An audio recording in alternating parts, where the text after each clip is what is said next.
Passamos agora ao quadro Perguntas e Respostas Bíblicas. A primeira pergunta de hoje é NQI Homem. Essa sigla NQI significa não quis se identificar. É o direito dos nossos ouvintes. Mas o nosso ouvinte relata que ele saiu da igreja em que ele era membro, frequentava, e depois resolveu ir lá falar com o pastor, diz ele, para acertar as coisas com o pastor. Só que o pastor não quis recebê-lo.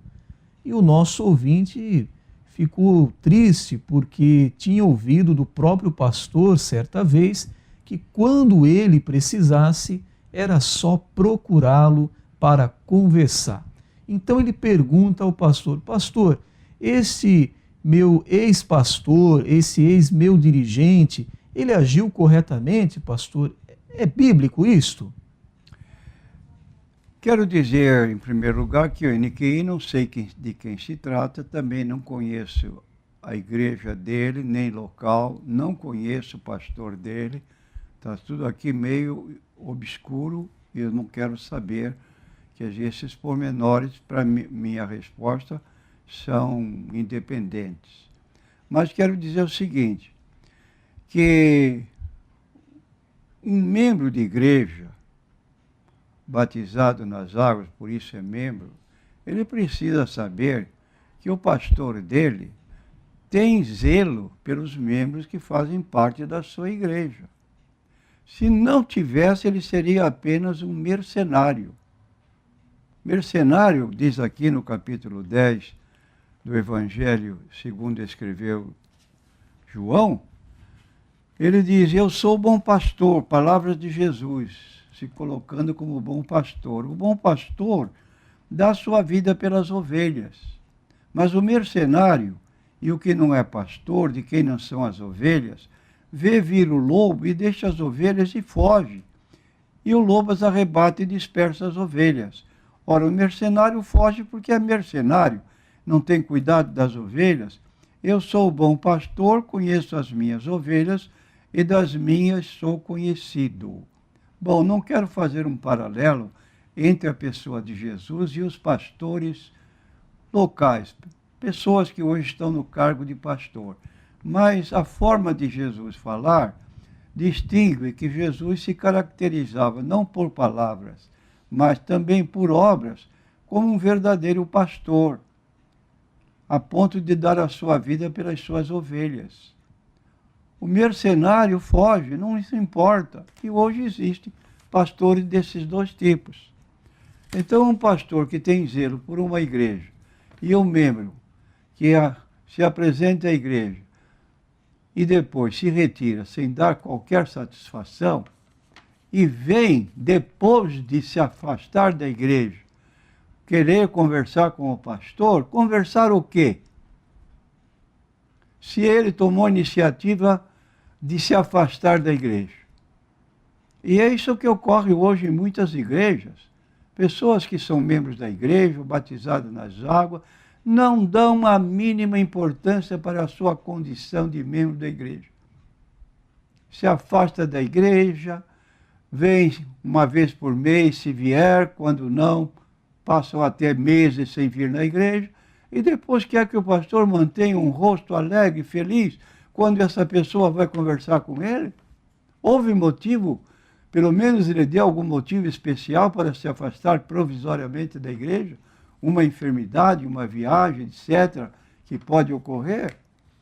Ora, é claro que não. Por quê?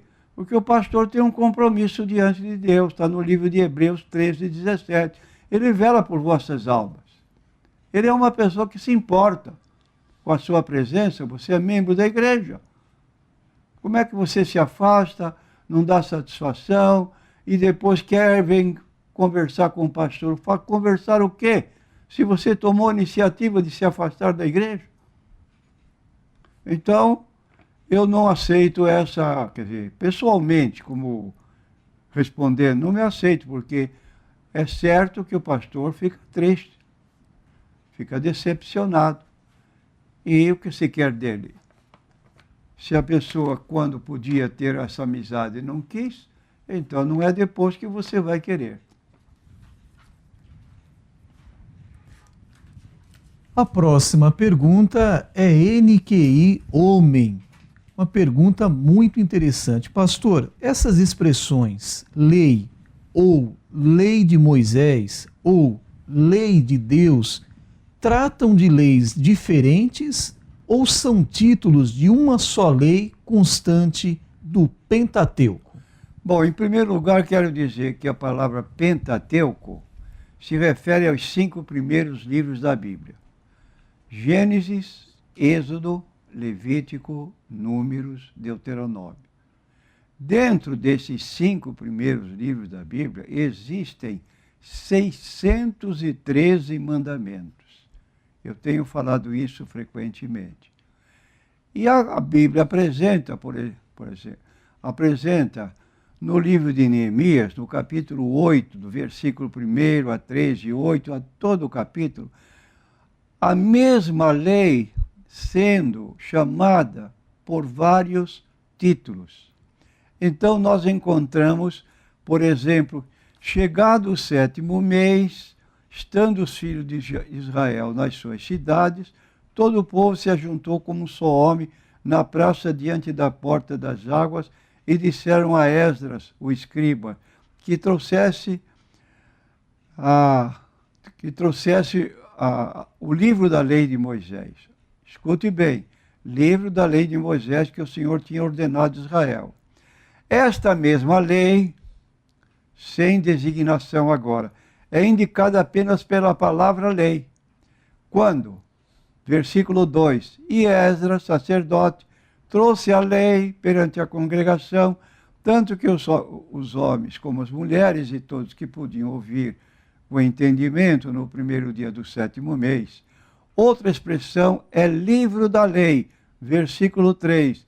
Leu no livro diante da praça que está diante da porta das águas, desde a alva até meio-dia, perante homens e mulheres os que podiam entender, e os ouvidos de todo o povo estavam atentos ao livro da lei.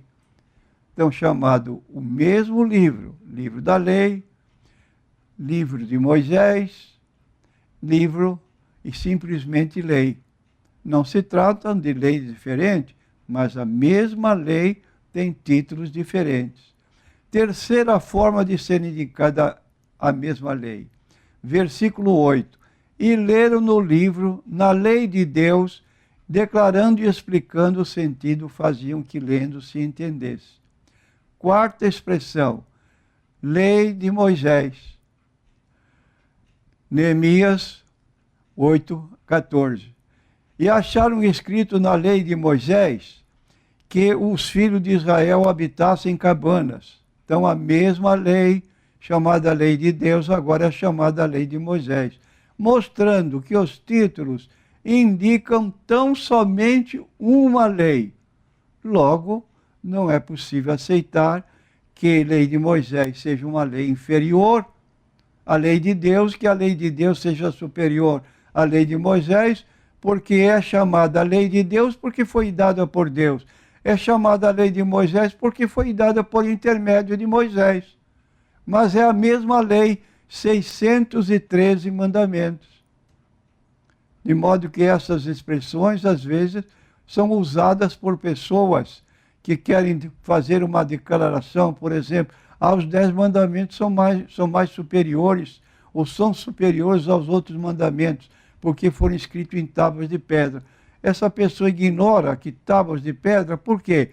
Apenas como tábuas para poder mostrar o testemunho para as gerações futuras.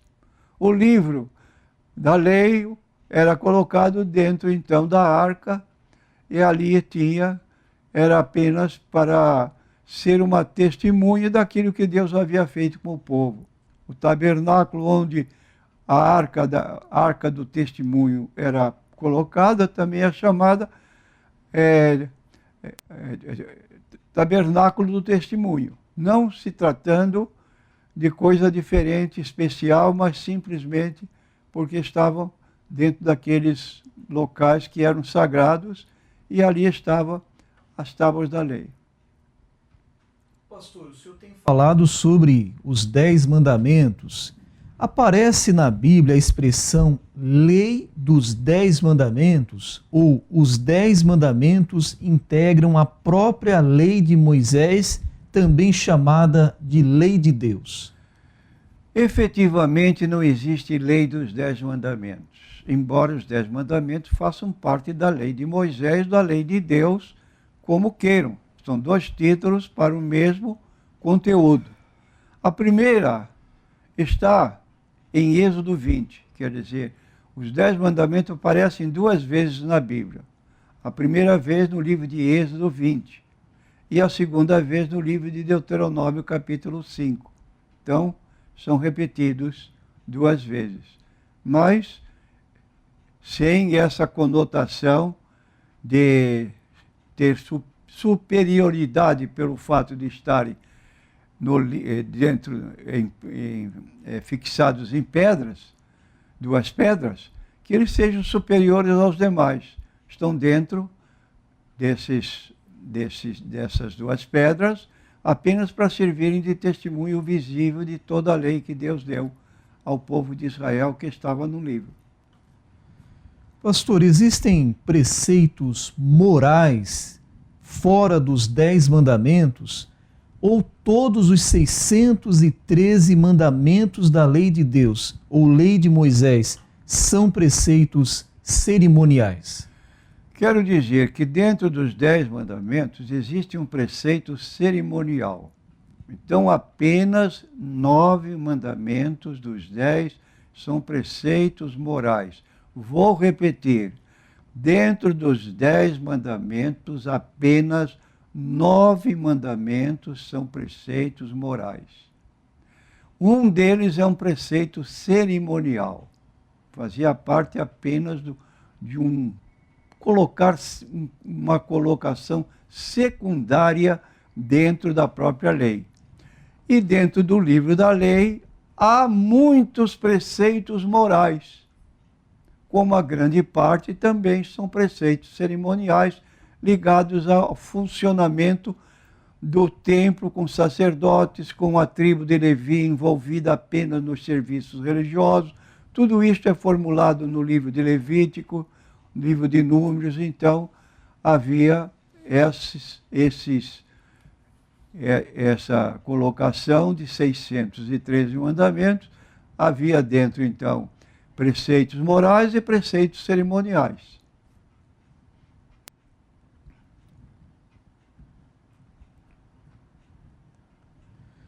Pastor, considerando que os adventistas dividem a lei de Deus, também chamada de lei de Moisés, em 2 leis, existe base bíblica para essa divisão em 2 leis e não apenas em uma só, com 613 mandamentos?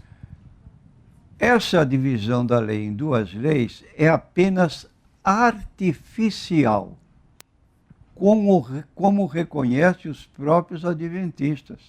Eles escrevem assim: seria útil classificarmos as leis do Velho Testamento em várias categorias. Primeira, lei moral. Segunda, lei cerimonial. Terceira, lei civil. Quarta, estatutos e juízos. Quinta, leis de saúde. Agora veja a declaração que eles fazem fora, depois de fazerem essa divisão. Esta classificação é em parte artificial.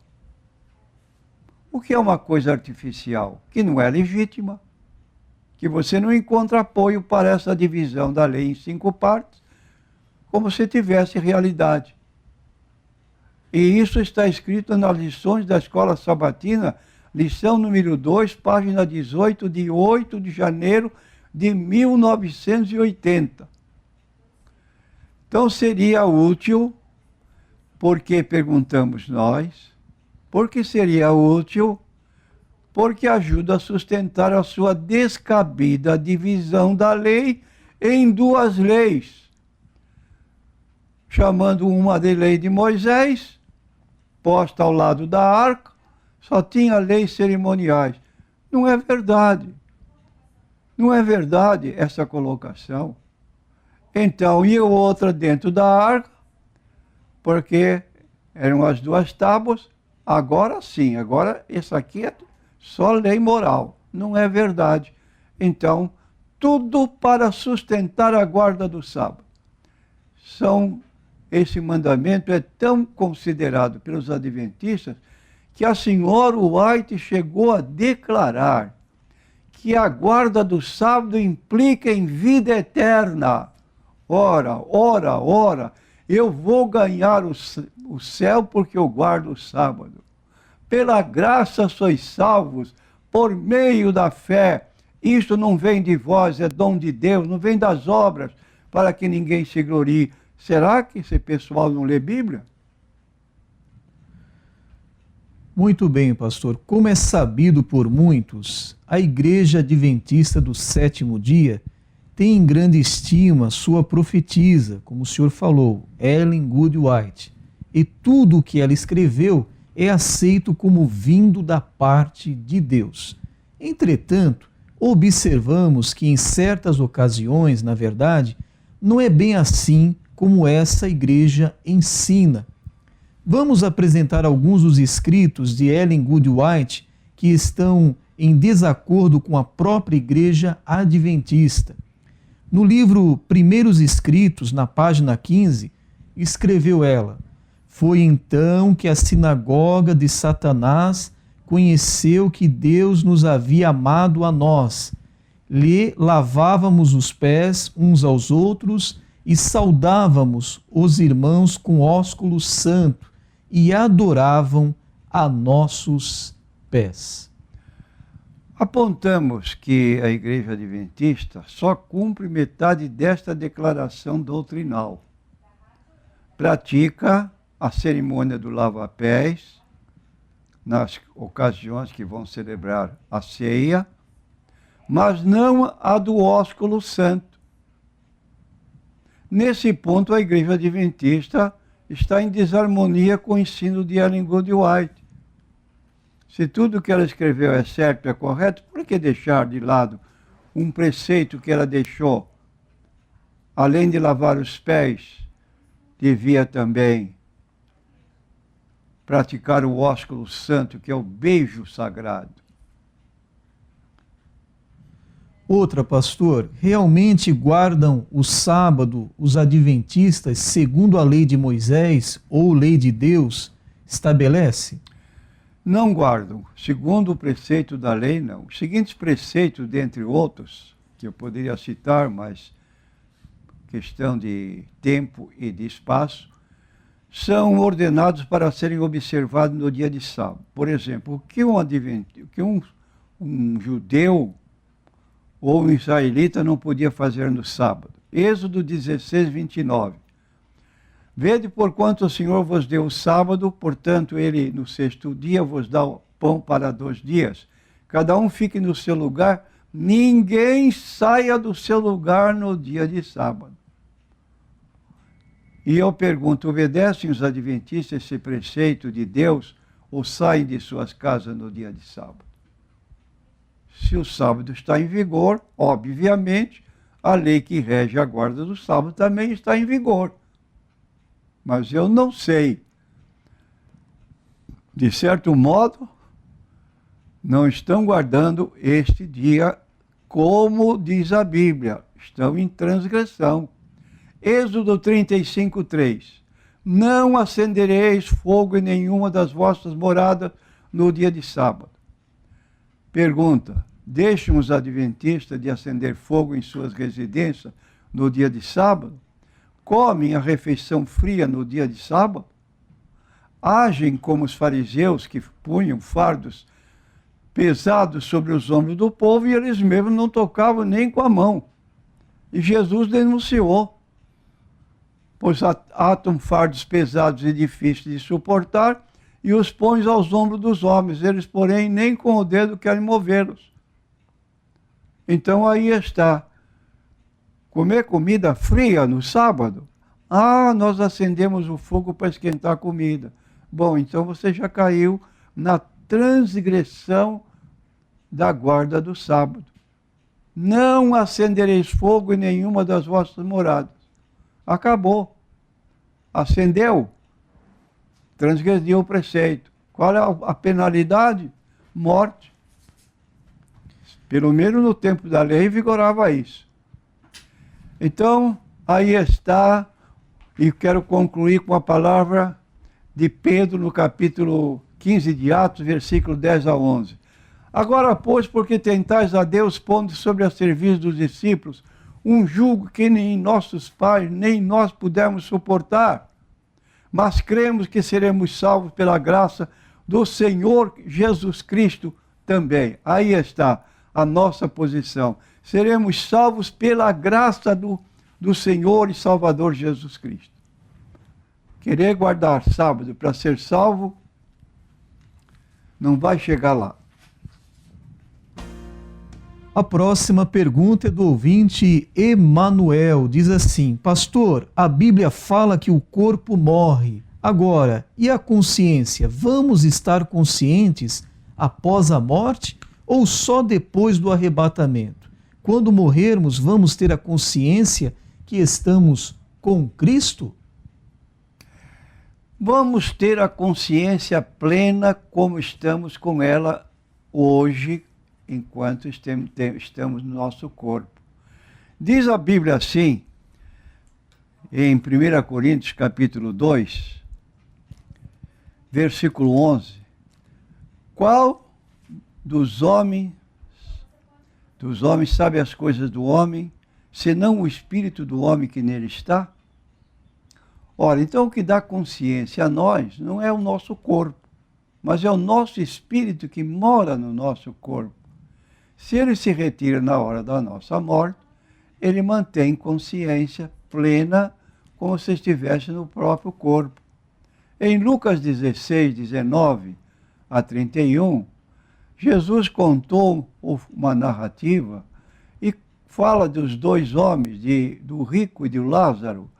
O rico morreu, foi sepultado e lá estava plenamente consciente. Ele falava, ele sentia, ele via, plenamente consciente, como se estivesse vivo no corpo. E o corpo estava sepultado. Por quê? Porque o espírito tinha se retirado. Então, ele tinha consciência do que estava passando por isso. E por outro lado, Lázaro, diz o texto, Lázaro que estava no seio de Abraão e estava descansando. Ora, o descanso é uma coisa boa. Quem não gosta de descansar plenamente consciente, por exemplo, deitado numa rede à beira-mar, recebendo aquele ventinho gostoso, ele se sente muito bem, está descansando. E ali estava esse Lázaro gozando daquela benesse depois da morte. Estava descansando. Logo nós vamos ter plena consciência, como se estivéssemos vivos. A próxima pergunta é do ouvinte Juliano. O Juliano pede para o pastor explicar o texto de Apocalipse, capítulo 20, verso 13. Vou repetir, Apocalipse, capítulo 20, verso 13, pastor. Vamos ver o que diz o texto bíblico. E deu o mar os mortos que nele havia, a morte e o inferno deram os mortos que neles havia, foram julgados cada um segundo as suas obras. Quero dizer ao nosso consulente, você sabe o que é metonímia, figura de linguagem da língua portuguesa? Se souber, não vai ter problema.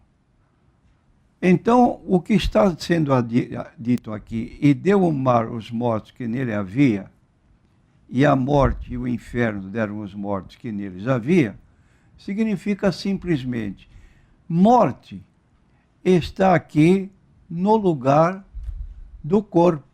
O corpo estava sepultado. Esse corpo sepultado se retirou com a ajuda da sua alma ou espírito que estava no Hades, lugar de tormento, fora do corpo. Deram os mortos que neles havia, ou seja, para ver a ressurreição, para eles serem julgados no dia de juízo final, era preciso que eles ressuscitassem.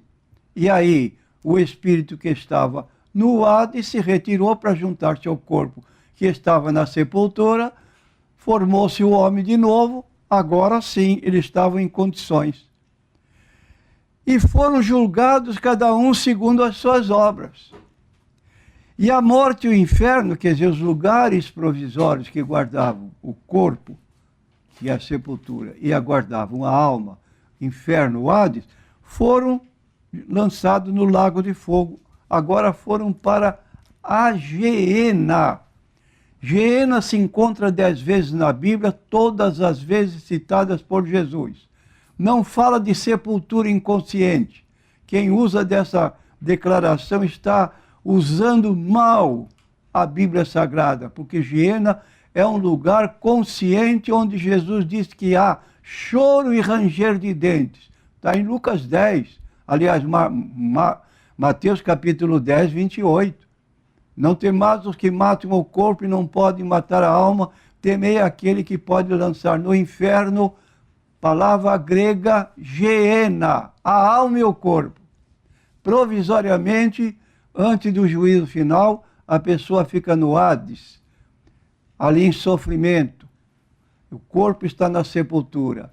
Quando houver a ressurreição para juízo, então do Hades sai o espírito, se junta ao corpo na sepultura e aí comparece perante o tribunal. Não tendo o nome do livro da vida, vai para o lugar definitivo, que é a Geena ou Lago de Fogo. Geena e Lago de Fogo são sinônimos, mesmo lugar. E quem vai lá em primeiro lugar é o diabo. Está no Apocalipse 20, 10. E o diabo que os enganava foi lançado no lago de fogo e enxofre, onde estão a besta e o falso profeta, e de dia e de noite serão atormentados para todo sempre. É juízo final, e aí está terminada de forma total a forma do homem viver, isto é, só vai passar toda a vida naquele lugar, não tem jeito. Não tem mais outro refúgio, não tem outra libertação. É definitivo. Daí que Jesus pergunta, que aproveita o homem ganhar o mundo inteiro e perder a sua alma? Que adianta? Adianta